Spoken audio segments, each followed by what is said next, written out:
교독할 하나님 말씀은 여호수아 14장 1절에서 5절입니다.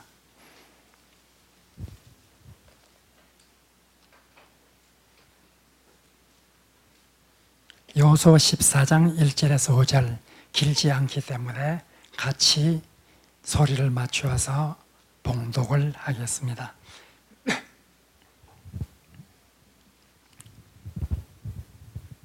(14장 1절입니다) 이것은 이스라엘 자손이 가나안 땅에서 받은 기업 곧 제사장 엘라살과 눈의 아들 여호수아와 이스라엘 자손 지파의 족장들이 분배한 것이니라. 여호와께서 모세에게 명령하신 대로 그들의 기업을 제비 뽑아 9지파와 반지파에게 주었으니 이는 2지파와 반지파의 기업은 모세가 요단 서쪽에서 주었으며 레위 자손에게서 기업을 주지 아니하였으니 이는 요셉의 자손이 므낫세와 에브라임의 2지파가 되었음이라. 이 땅에서 레위 사람에게 아무 분깃도 주지 아니하고 다만 거주할 성읍들과 가축과 제산을 위한 목초지만 주었으니 이스라엘 자손이 여호와께서 모세에게 명령하신 것과 같이 행하여 그 땅을 나누었더라. 아멘.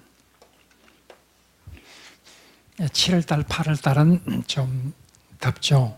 제가 옷을 이렇게 입고 강의를 하면은 저도 불편하지만은 보는 사람이 더 불편합니다. 그래서 전례에 따라서 7월, 8월 2달 동안은 수요 강의 때 이 위에 자켓을 벗고 강의를 하도록 이렇게 이해해 주시면 좋겠습니다. 괜찮죠? 네.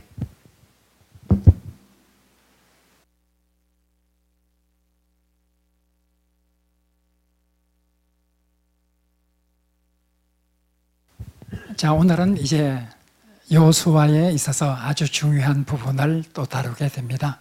하나님께서 여호수아에게 주신 사명은 가나안 땅으로 이스라엘 민족을 인도하라. 첫 번째죠. 두 번째는 가나안 땅으로 들어가서 그 땅을 정복하라. 그리고 마지막 세 번째로는 그 땅을 이스라엘 백성에게 분배를 하라. 이런 사명을 여호수아가 받았습니다. 지금까지 여호수아는 그 사명을 아주 잘 수행을 하였습니다. 요단강을 건너서 이스라엘 백성을 가나안 땅으로 인도해 드렸습니다. 그리고 여호수아는 이스라엘 백성이 가나안 땅을 차지할 수 있도록 잘 지도를 해서 이제 많은 땅을 차지를 하였습니다. 지난 시간에는 여호수아가 남쪽 지역, 즉 예루살렘 왕 아도니세덱을 중심으로 해서 5 왕들이 연합한 이 연합군을 격파하고 남부 지역을 탈취를 했다. 그리고 북부 지역 하솔 왕 야빈이 중심이 되어서 또 많은 왕들이 연합해서 이스라엘을 대적하게 되는데 그들도 여호수아가 격파해서 북부 지역도 장악을 하였다. 지난 시간 여기까지 우리가 공부를 하였습니다. 이제 오늘은 이렇게 이스라엘 민족이 가나안 땅의 많은 지역을 차지하게 되었고 이젠 하나님께서 이스라엘 민족에게 그 차지한 땅을 나누어 주는 이런 일을 여호수아에게 명령을 합니다. 오늘은 여호수아 13장부터 21장의 내용을 간략히 다루도록 하겠습니다. 이젠 12장에 이르기까지 많은 땅을 요단강으로 진입을 해서 많은 땅을 정복을 하였습니다. 물론 아직까지 정복하지 못한 지역도 있지만은 대부분의 지역, 많은 지역을 정복을 하였습니다. 이제 13장에 보면 13장 1절에서 하나님께서 여호수아에게 명령을 합니다. 이제 땅을 분배를 할 때다. 아직까지 차지하지 못한 약속의 땅도 많이 남아 있습니다. 그런데도 불구하고 지금 나누어야 될 필요가 있는 것은 내가 나이가 많아서 늙었다. 그러니 내가 죽기 전에 이 땅을 분배를 해야 한다 하는 것입니다. 여호수아는 모세의 후계자로서 절대적인 권위를 가지고 있습니다. 땅을 분배한다고 하는 것은 굉장히 복잡한 문제입니다. 지파 간에 정복한 땅을 나눠준다고 하는 이것은 지파 간에 땅에 대한 욕심이 있을 수밖에 없고, 따라서 지파 간 갈등이 있을 수밖에 없는 이런 일이기 때문에 땅을 분배한다는 것은 여간 복잡한 일이 아닙니다. 그래서 여호수아와 같이 절대적인 하나님으로부터 권위를 위임받아서 백성들이 인정하고 있는 이런 여호수아가 그 일을 하여야 합니다. 아직까지 정복하지 못한 땅이 있다 할지라도 지금 땅을 나누어 주어야 한다. 13장 1절에서 하나님께서 말씀을 하셨습니다. 그리고 이젠 14장, 오늘 본문 14장 1절에서 5절에는 이젠 땅을 분배를 하는 이런 장면이 담겨 있습니다. 여기에 보면 이젠 그 땅을 분배를 하는데, 그 땅을 분배하는 책임자는 제사장 엘르아살과 그리고 여호수아 그리고 각 지파의 대표자들입니다. 엘르아살, 바로 이 아론의 아들이었죠. 이 아론의 아들 대제사장 엘르아살과 여호수아는 모세의 후계자로 하나님으로부터 임명이 된 자죠. 이 여호수아 그리고 각 지파의 대표들로 구성해서 땅을 분배를 하게 됩니다. 그런데 그 분배하는 방식이 오늘 본문에 보면 모세가 명령하였던 대로 제비를 뽑아 각 지파에게 나누어 주게 됩니다. 제비를 뽑는다. 제비를 뽑는다고 하는 것이 사실 여간 우리의 21세기 현대인들에게 어떻게 제비를 뽑아서 이렇게 하느냐? 성경에 보면 제비를 뽑는 일이 참 많이 나옵니다.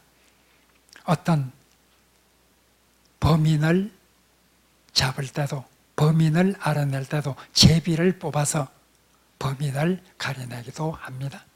이렇게 제비를 많이 뽑는데 바로 이 땅의 분배도 제비를 뽑아서 그렇게 분배를 하라. 모세 시대 때 이미 명령한 대로 여호수아는 그때 모세가 말했던 바대로 제비를 뽑아서 나누어 줍니다. 제비를 뽑아서 나누어 줄 그 대상은 9지파 반입니다. 9지파 반. 9와 2분의 1. 9지파 반에게 나누어 준다. 이렇게 되어 있습니다. 그리고 9지파 반에게 나누어 주는 이유는 이스라엘 백성은 12지파죠. 총 12지파가 있는데 이 12지파 중에서 9지파 반에게 나누어 준다. 왜 9지파 반인가? 오늘 본문에 설명한 대로 2지파 반, 2지파 반에게는 이미 요단강을 건너오기 전에 땅을 분배를 하였습니다.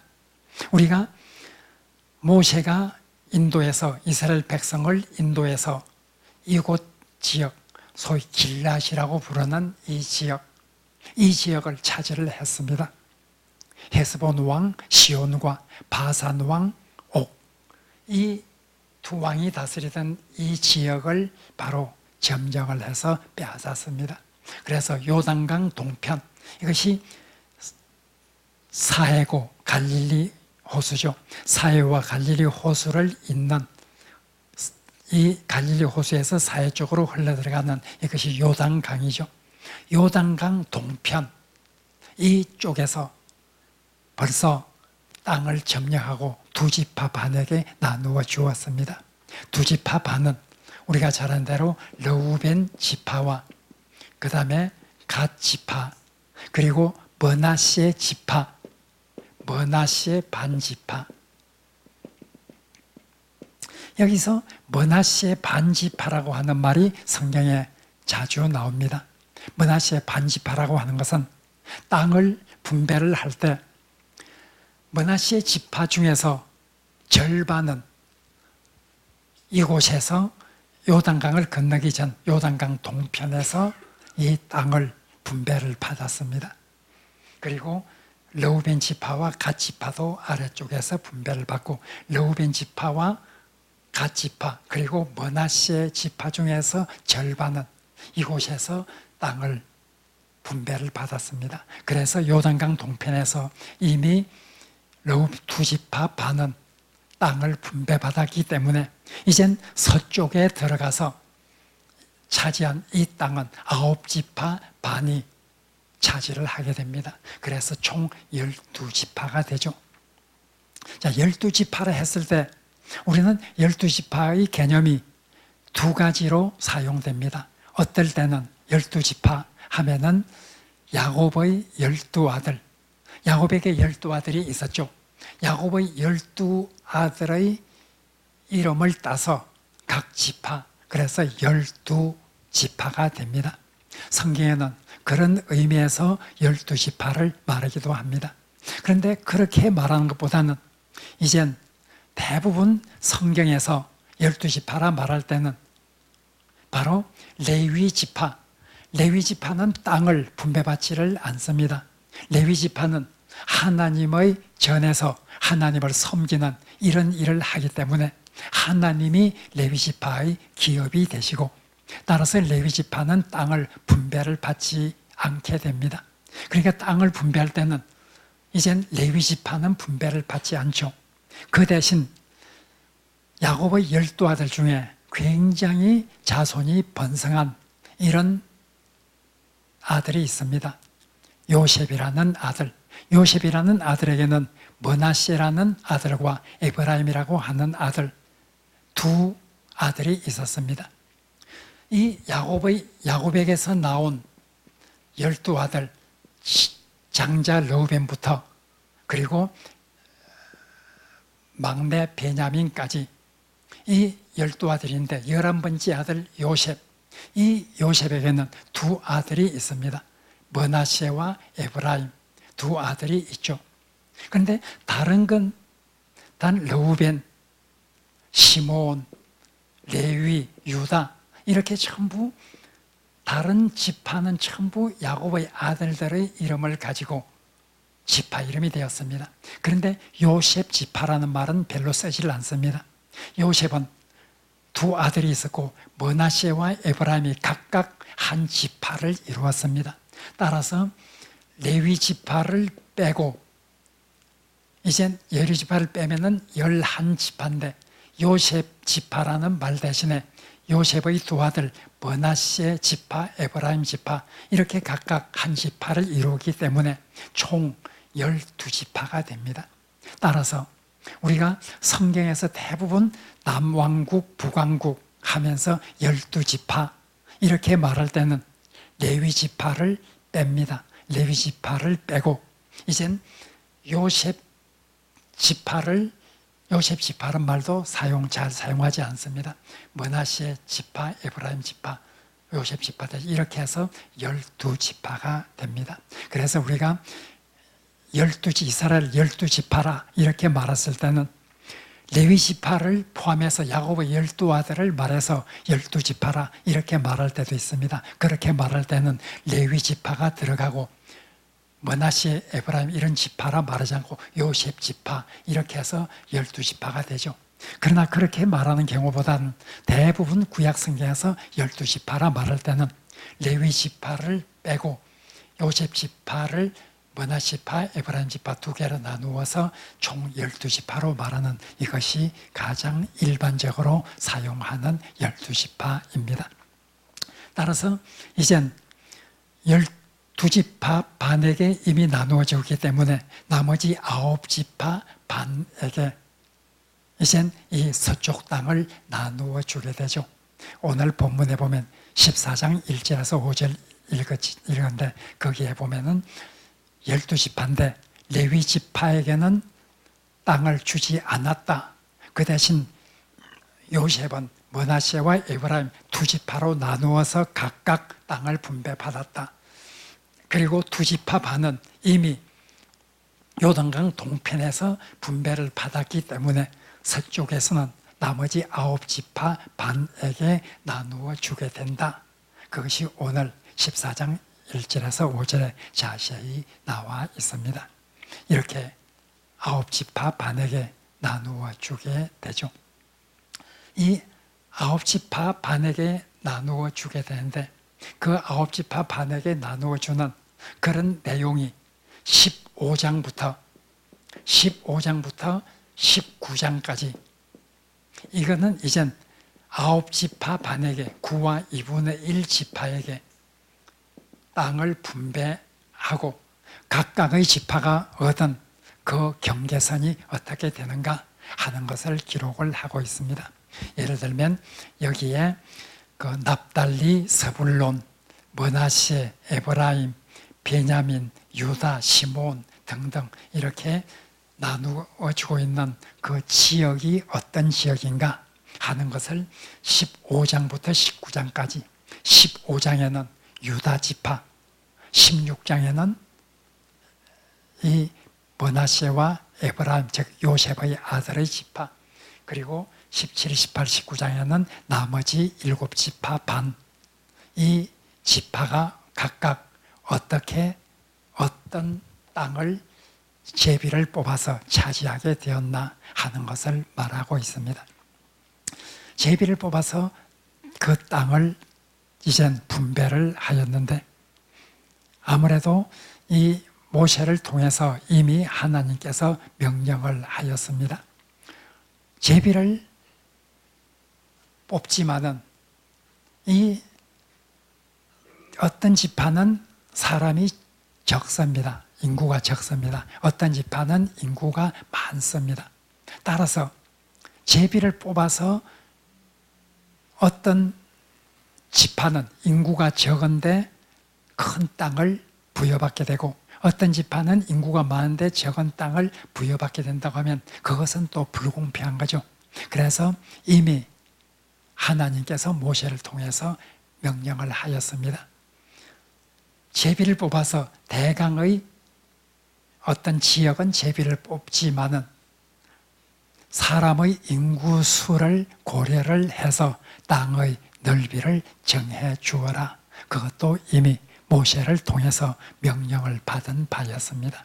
따라서 위치는 제비를 뽑아서 정해지지만 정확한 경계, 그래서 인구가 많은 지파는 더 큰 땅을 차지할 수 있도록 이렇게 하는 그런 배려도 물론 이 땅을 분배하는 과정에는 있게 되었습니다. 이렇게 해서 15장에서 19장까지 9지파 반에게 다 땅을 제비 뽑아서 나누는 일을 마치게 됩니다. 그리고 20장에는 이젠 하나님께서 모세를 통해서 이미 말씀하신 것이 있습니다. 그것은 도피성입니다.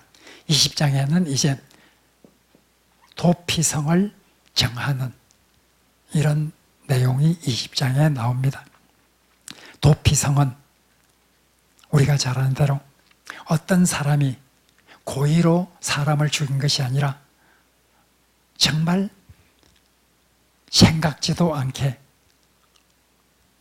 어떤 고의성이 없이 사람을 우연히 죽이게 될 때가 있어요.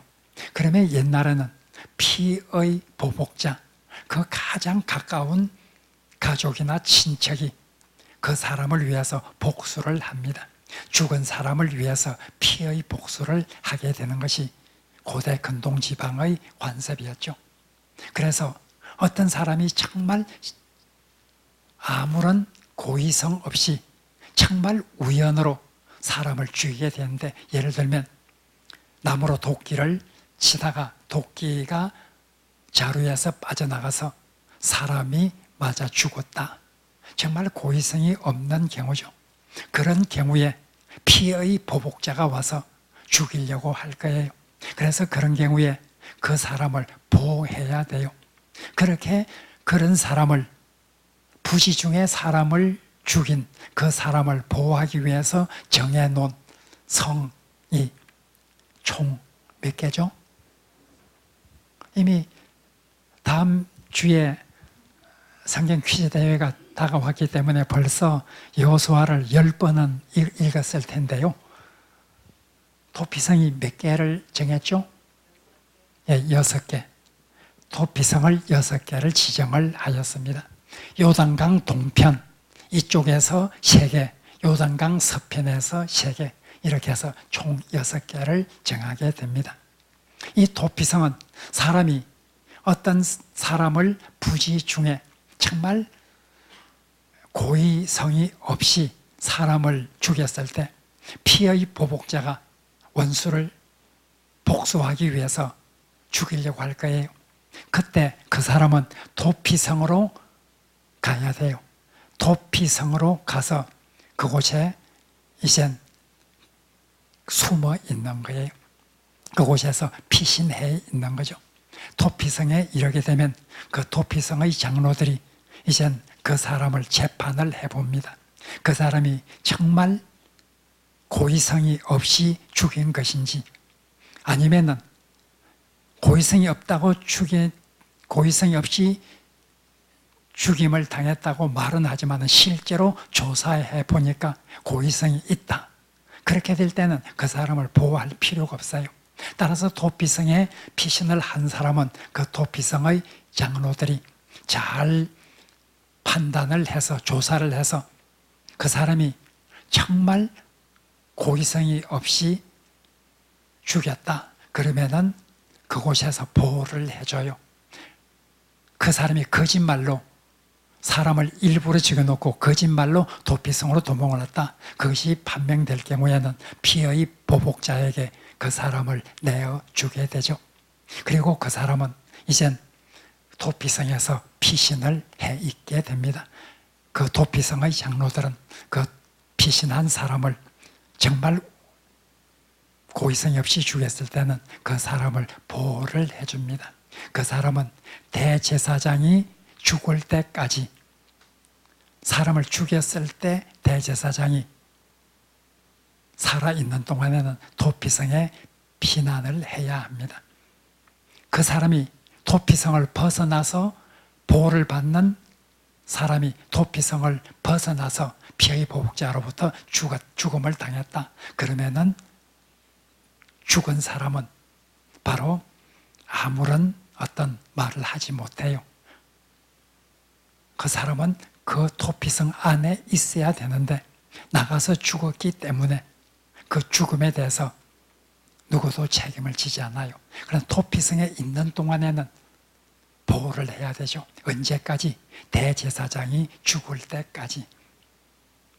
대제사장이 죽으면 이제 도피성에 있었던 사람은 자기의 고향으로 돌아가게 됩니다. 이것이 도피성이라는 제도죠. 도피성을 6개, 이쪽에 3개, 이쪽에 3개, 6개를 정한 이유는 도피성으로 도망갈 수 있는 거리가 멀면은 위험해요.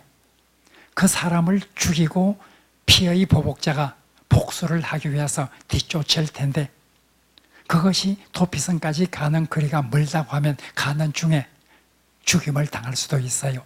따라서 도피성은 어디에서든지 하루 정도의 거리면은 도달할 수 있도록 이런 것을 잘 거리를 감안해서 6개의 도피성을 세우게 되었죠. 이것이 이젠 6개의 도피성을 지정하는 이것이 20장에 나옵니다. 그 다음에 21장. 자, 21장은 레위인의 성업.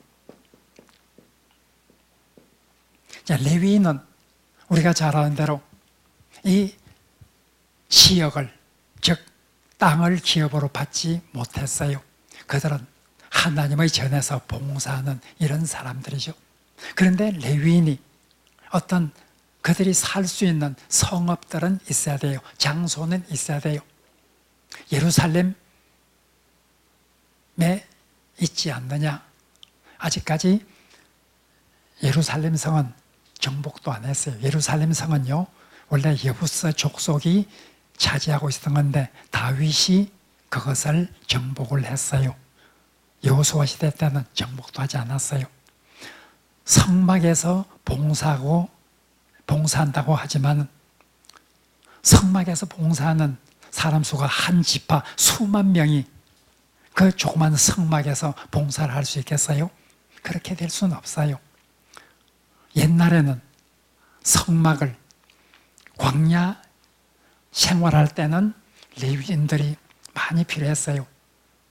하나님이 움직이라 하면은 그 성막을 다 뜯어서 레위인들이 짊어지고 그것을 가야 돼요.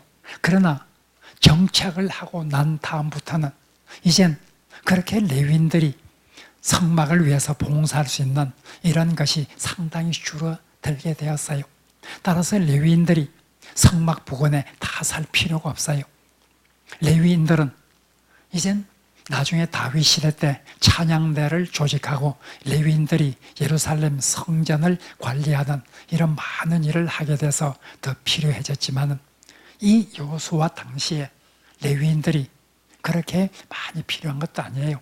설사 다윗 시대라 할지라도 솔로몬 그 아들 솔로몬 시대 때 성전이 지어졌다 할지라도 그 레위인들이 그 성전에서 다 봉사할 수는 없어요. 그래서 24개의 조를 나누어서 반절로 나누어서 조에 따라서 한 조 한 조 돌아가면서 24개의 조가 순번으로 예루살렘 성에서 봉사를 하게 되죠.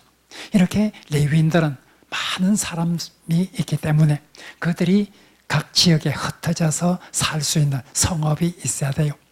다른 지파는 이렇게 지역을 분배를 받았어요.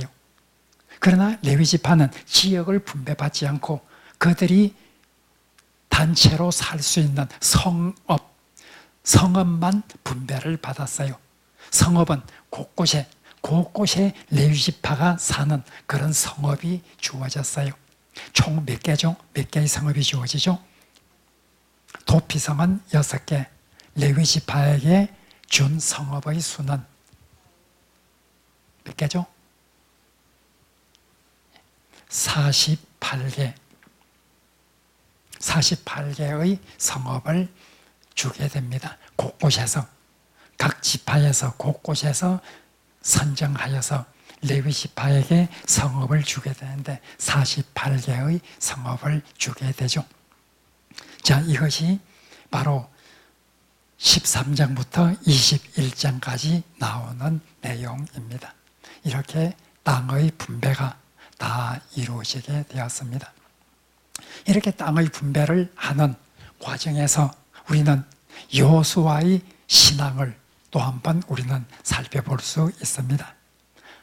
여호수아의 신앙, 이 땅의 분배 과정에서 보여주는 이런 여호수아의 신앙은 정말 믿음의 사람 그 자체였습니다. 여호수아는 정말 하나님의 명령대로 모세가 명령한 대로 철저히 따라서 시행을 하였습니다. 오늘 본문에도 보면 모세가 명령한 대로 이렇게 말했습니다. 오늘 14장에서도 보면 2절에서 여호와께서 모세에게 명령하신 대로, 그리고 5절에도 보면 여호와께서 모세에게 명령하신 것과 같이 행하여 그 땅을 나누었더라.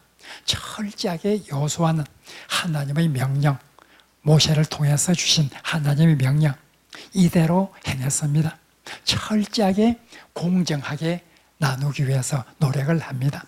여호와 앞에서 제비를 뽑습니다. 회막 앞에서 제비를 뽑습니다. 이렇게 해서 여호와 앞에서 이렇게 공정하게 제비를 뽑아서 이렇게 해결을 합니다. 땅을 분배하는 것, 지파 간 갈등의 소지가 많을 수 있습니다. 예를 들어서 17장 3절에서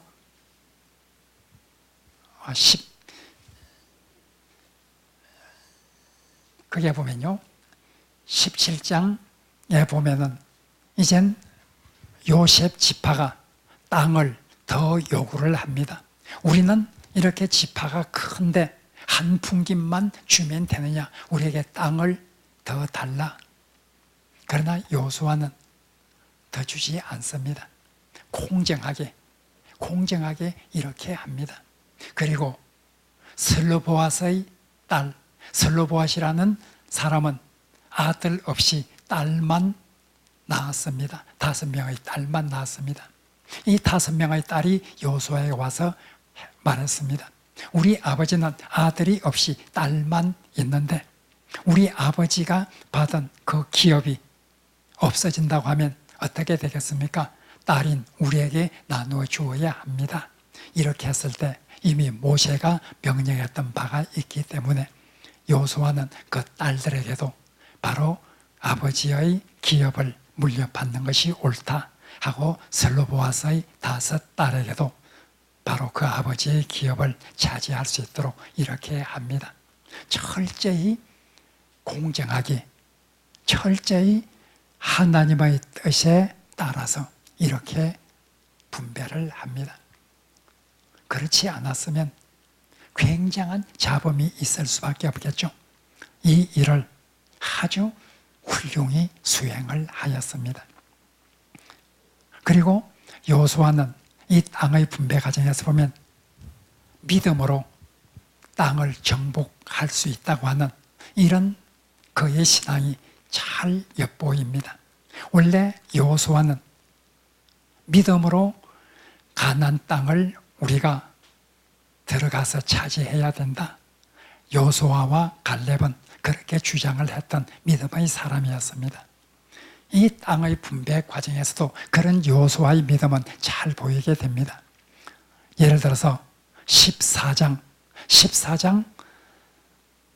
우리가 오늘 14장 1절에서 5절을 보았죠. 그런데 14장 1절에서 바로 뒤따르는 이야기 14장 6절 이하에 보면 갈렙, 그 여호수아와 함께 믿음의 사람이었던 갈렙이 나에게 어떤 특정한 산지를 달라 하고 말했습니다. 내가 그 땅을 정복을 하겠다. 여호수아가 그 땅을 정복을 하겠다고 하는 갈렙에게, 그런 믿음을 가진 갈렙에게 그 땅을 정복해서 당신이 그 땅을 차지하십시오 이렇게 허락을 해줍니다. 갈렙이 그때 말하는 것을 보면 14장에서 말한 것을 보면 그 산지는 정말 굉장히 강한 성읍이 있고 뿐만 아니라 그 산지에는 아낙 자손이 살고 있습니다. 바로 그런 굳건한 성읍이 있고 아낙 자손이 살고 있는 그 지역이라 할지라도 하나님께서 나와 함께 하시면 내가 그 땅을 차지할 수 있을 것입니다. 내가 그 땅에 들어가서 그 땅을 차지할 것이니까 그 땅을 나에게 주십시오. 여호수아가 허락을 했습니다. 믿음의 사람 갈렙이 믿음으로 그 아낙 자손이 살고 있는 강한 성읍이 있는 그곳을 정복을 하겠다고 말했을 때 그것을 허락을 해줍니다. 그만큼 여호수아는 믿음으로 땅을 정복하는 이런 일에 관해서 굉장히 호의적으로 이렇게 반응을 합니다. 이 14장에 나오는 갈렙의 태도와 반대되는 태도가 있습니다. 17장 14절에서 18절에 보면 17장 14절에서 18절에는 이젠 요셉 지파가 여호수아에게 나왔습니다. 우리가 차지하고 있는 땅은 너무 좁다. 여호수아가 말합니다. 좁으면 여러분들이 가서 아직 정복하지 못한 땅을 정복해서 개척을 하라. 그 땅으로 여러분들의 땅으로 삼아라. 이렇게 말합니다. 그렇게 요셉 지파에게 말했을 때 요셉 지파는 당신이 말하는 그 땅에는 사람들이 강합니다. 그들은 철병거를 가지고 있는 사람입니다. 철병거를 가지고 있는 그런 사람들을 우리가 어떻게 정복을 한다는 말입니까? 이렇게 여호수아에게 말합니다. 그러나 여호수아는 그들에게 말하죠. 하나님이 그들을 내쫓고 너희들에게 그 땅을 주실 수 있다. 하나님을 믿으라. 이렇게 믿음을 강조를 합니다. 믿음의 사람 여호수아는 땅의 분배 과정에서 믿음으로 그 땅을 차지하려고 하는 사람 참 귀하게 여겼습니다. 우리는 그 적이 너무 강대해서 이길 수가 없다 하고 말했을 때 하나님이 함께 하시면 아무리 강하더라도 그 땅을 차지할 수가 있다 하면서 권고를 합니다. 여호수아는 이렇게 믿음의 사람으로서 땅을 정복하고 그리고 땅을 나누는 과정에서도 그의 믿음이 잘 드러나 있습니다. 우리가 이런 여호수아를 바라보면서 오늘도 정말 믿음을 앞세우고 세상에서 승리하는 그런 귀한 하늘의 백성이 되기를 간절히 바랍니다. 말씀을 생각하면서 함께 기도하겠습니다.